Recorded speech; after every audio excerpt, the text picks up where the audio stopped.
From Peoria, Illinois. We have a lot of stressors around us and still feel empowered. To Houston, Texas. I have curves. Our lingerie collection, designed for all body types. I'm powerful. I'm within my own body. Making her own way around the world. I just did New York Fashion Week. The owner and founder of Delisa Rose. It's really showing a lot of the intimacy within myself. This is An Intimate Night with Delisa Rose, a podcast for every woman. Finally, there's something for us, right? We're back talking about intimate apparel on intimate nights. And in the last episode, we talked about men who have approached you at fashion shows and said, we want something for us, whether they are performing or whether they're just in their own bedrooms wanting to do it.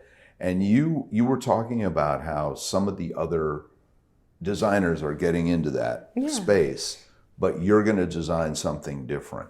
Yeah, so a friend of mine who is an MUA, she does my makeup out of Atlanta.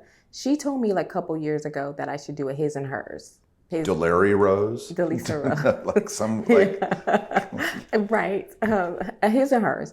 But this would be a little different because I know we have traditional boxers and briefs on the market, or robes or tank tops, or, pajama sets for men and things like that. But there is some designers who've actually done some men stuff, men designers who actually created some men pieces. But I want to do a little bit more working with the fabrics. I think it's all about the fabrics when I'm approaching my men collection. So I think like chiffon boxers would be cute. Will we one day see men walking in your shows? Yes, you will. Absolutely. So we're doing two things. We're doing men and we're doing plus size. All right, let's shift gears a little. You've said often on this podcast that the brand grew out of some pain. You've also said, Bill, there's nothing you can't ask me. I'll bring it on. Tell us about some of the pain. You went through divorce. Yeah. We've talked about that. We also need to talk about you almost died. Yeah, I did, which the aftermath of that was my divorce. Yes, so in 2017 and 2018, I gotten real sick, and I was fine. I didn't have any issues, right? As far as feeling, I was on my way to one of my oil and gas engineering jobs and passed out on the highway. And Were you driving? Yeah, I was driving, and quickly came to, pulled over, called the ambulance, called my husband at that time, called the ambulance. They came and checked me out, blood sugars, did all of the vitals were fine, things like that. And then I went on to work, felt okay to go to work. So I went on to work, went home, still wasn't feeling, I guess, I thought it was a cold, right? It started out like just a regular cold. And I would say a couple days later, that's when it was like night and day from what I've ever felt before. I was rushed to the hospital, and just not to get too technical, everything was just like not, the numbers, all the blood work were like all whack. And they ran a lot of tests, but still didn't find out what was the problem. So I was battling like for a year what the real root cause was of the issues. A year, in and out of a hospital. A year. Of not knowing what's wrong. Not fully, no, not to my potential. Were you passing out regularly? Yes, I was passing out regularly. But you're eating healthy. I'm eating healthy. Doing I was everything. A vegan at that time, and we wouldn't say that that's not always healthy, because I don't want to get into talk about that space, but I chose to adopt a vegan eating lifestyle at that time. And you would think you can eat as much as you need to have a sufficient amount of nutrients for your body for one day. We're talking fat soluble vitamins, water soluble vitamins, all your A, B, and enough D, protein if you're not having. Exactly. So this is how I knew it was digestive related, because my digestive was kind of not sitting well at that point. I went to a GI specialist, and he did some tests and found that I had a bacteria infection called H. pylori. So that's a stomach bacteria infection. And I don't know where I got this, because at that time... But for the vegans who will come with cucumbers loaded at us, you don't think or No, you I don't know think that it's I don't think specifically it was, because you no, were vegan I for that don't. period And I'm of going to time. be clear. I don't think it was specifically for the vegan. I think what it was, I traveled so much overseas for my job. I was in Mexico at that time. I was in Paris. I mean, I'm everywhere at any moment. Like I just was in Dubai for my job. So they do send me to different countries.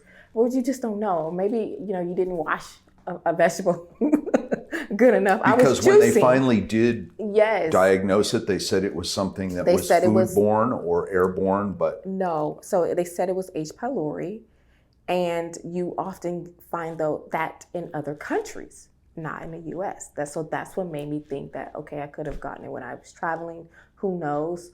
But H. pylori, for those who don't know, it's a stomach bacteria infection that sits in the stomach lining, like the mucus, I believe, in the stomach. And it really creates a bad environment of pH. So it raises the pH balance of your stomach acid. The stomach acid is supposed to be as low as like 3, I believe. It's for things to break down and digest. So really nothing should be able to get in. This thing is hot, right? Your stomach acid is very hot. What the first sign was acid reflux. So I started to feel a lot of, pain in my belly and things like that. So they did a test and found that it was colonizing rapidly in my stomach, okay?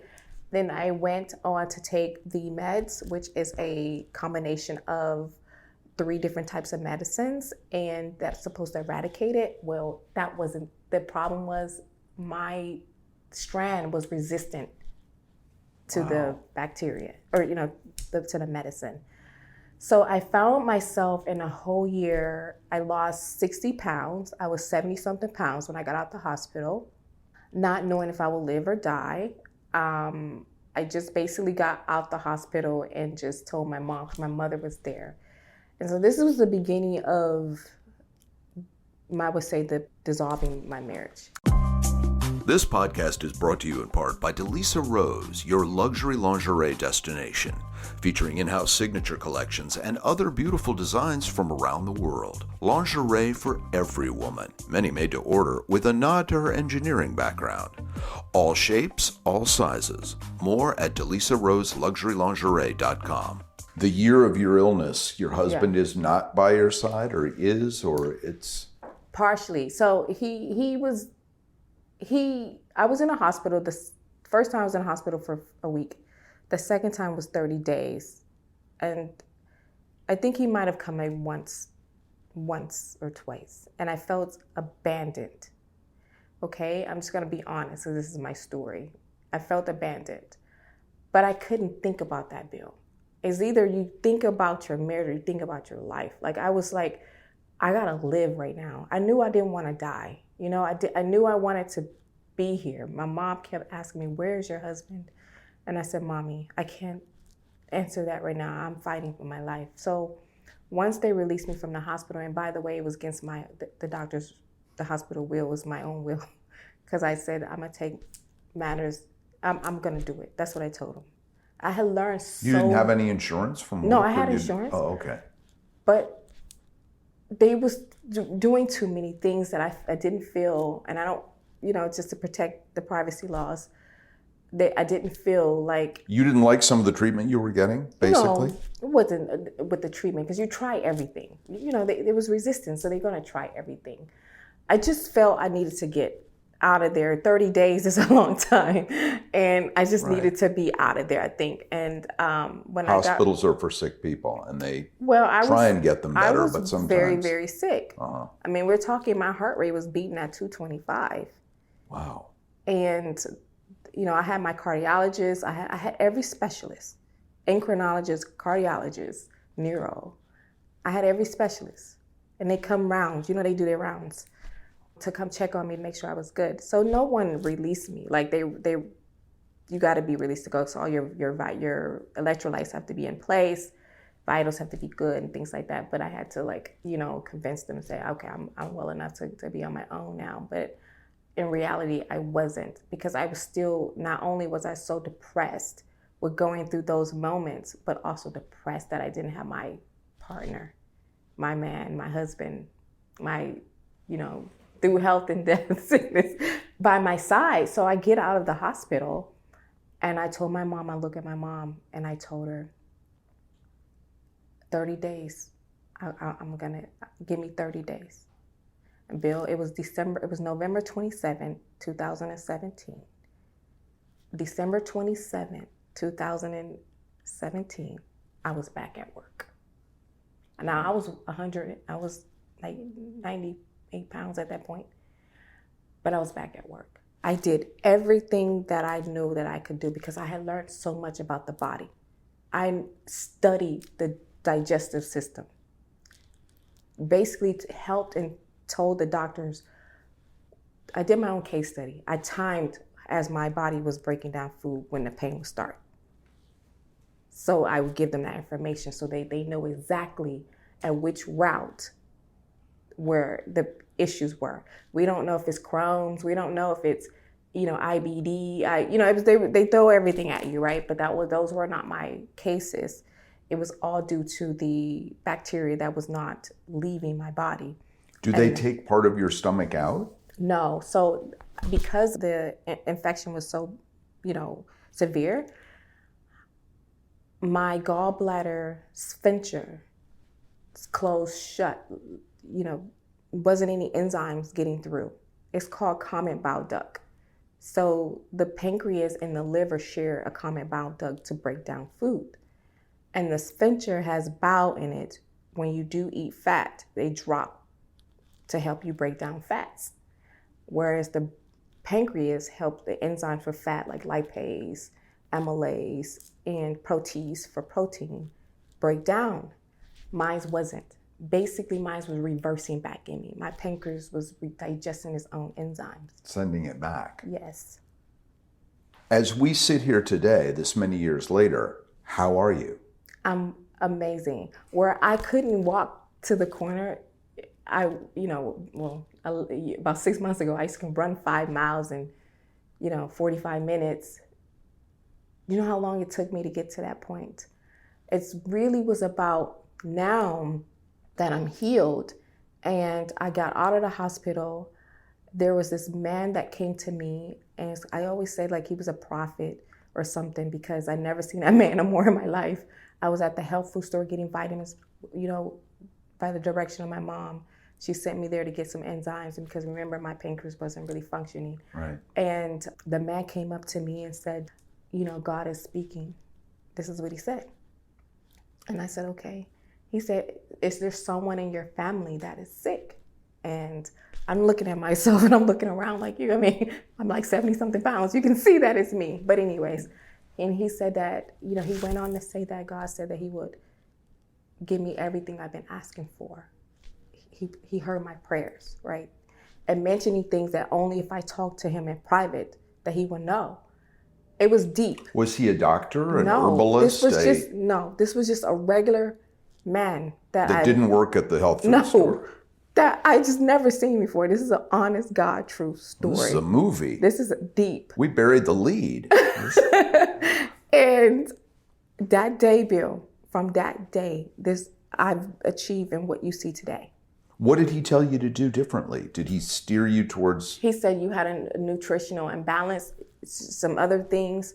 I went on and got the rest of my vitamins and, the supplements from the health food store and started the regimen of healing, be it the hospital meds and also the supplements and also nutritional food and a lot of meditation and believing. I used to put on each post like sticky notes, you're healed, and have affirmations and say them every day. You will live and not die. I would say these things like out loud because I really fought for my life. You're still on medication though. No. You take some medications? I don't take anything but coffee. And that's my only But some of the herbs and things that you were taking during the healing process, you continue to do? You can, but I don't need to. So the only thing I take now if I want, it's like ginger tea. Ginger is like my all be all. I might do some spices in my food, things like that. My stomach, my digestive is 100% healed. Do you have to avoid certain things? You're not a vegan anymore. We mentioned that earlier. So I have to eat meat because I was low on protein. I was low on everything. I had my doctor run every vitamin in my body. They thought I was crazy, but I needed to get to the problem. That's aggressive, right? One is not going to take control of their health like that. I did. And that goes back to Delisa Rose. Taking control of your life, of who you are as a human is so important. Now everybody has a job to do on this planet and we need each other, but it's up to you to figure out what's going on in your marriage, whatever you're going through in your body, your health, your day-to-day, your mental, self-love, self-care is so important. And that's where it was for me. I learned to love myself in that darkness. Hence, out of the pain came my divorce. That's why I decided to leave, because I chose me. Last time you spoke to your ex-husband? Years ago. Yeah. That's in the rearview mirror. And Yes. the future is a multi-million-dollar corporation soon called Delisa Rose, and the woman running it has risen like a phoenix from the ashes. Absolutely. With maybe a little mystical help, and is now telling all of these stories in a fascinating new podcast. And it's to be continued.